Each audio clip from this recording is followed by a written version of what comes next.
উন্মুক্ত করে দেওয়া হলো কুমারঘাট শহরের আরেকটি পূজা মণ্ডপ সুভাষ সংঘের পূজা প্যান্ডেল। শনিবার 27 সেপ্টেম্বর সন্ধ্যায় শুক্ল পঞ্চমী তিথিতে অসংখ্য ভক্তবৃন্দ দর্শনার্থীদেরকে উপস্থিতিতে বিশাল আয়োজনে উদ্বোধন করেন পূজা প্যান্ডেল। স্থানীয় বিধায়ক ভগবান চন্দ্র দাস তিনি উদ্বোধন করেন। এছাড়াও উপস্থিত ছিলেন কুমারঘাট পুর পরিষদের চেয়ারম্যান বিশ্বজিৎ দাস, উপস্থিত ছিলেন ঊনকোটি জেলা পরিষদের সহ সভাধিপতি সন্তোষ ধর, সুভাষ সংঘ সেক্রেটারি তপন দেব রায় সহ ক্লাবের অন্যান্য সদস্য ও অতিথিরা। এবং ভগবান চন্দ্র দাস স্থানীয় বিধায়ক তিনি কি বক্তব্য রাখলেন শোনাবো। ক্লাবের জন্ম হয়, তারপর ক্লাবের ধর্ম হয় সেবা। তাই সুভাষ সংঘ ভাব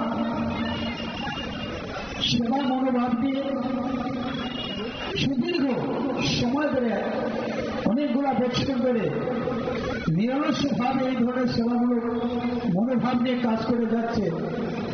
এটা বলার কোনো অপেক্ষা রাখে না। 2025 সালে যে দুর্গ পূজার যে প্যান্ডেল তৈরি হয়েছে, একটা সুন্দর প্যান্ডেল এখানে তৈরি হয়েছে।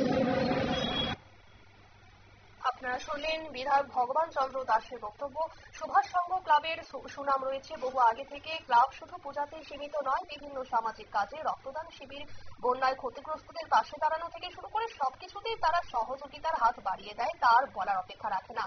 তাই আহ্বান রাখেন প্রতি বছরের ন্যায় এই বছরও ক্লাব প্রাঙ্গণ ভক্তবৃন্দের জনসমুদ্র হয়ে যায়। তারপরেও সুশৃঙ্খলভাবে মানুষ পূজা দেখে বাড়িতে যায়। এই বছরও সুসম্পর্কের মধ্য দিয়ে শান্তিপূর্ণভাবে পূজা মানুষ দেখবে, যাতে জাতীয় মানুষের কোনো সমস্যা না হয় সেদিকেও নজর রাখার আহ্বান জানান তিনি জনসাধারণের কাছে।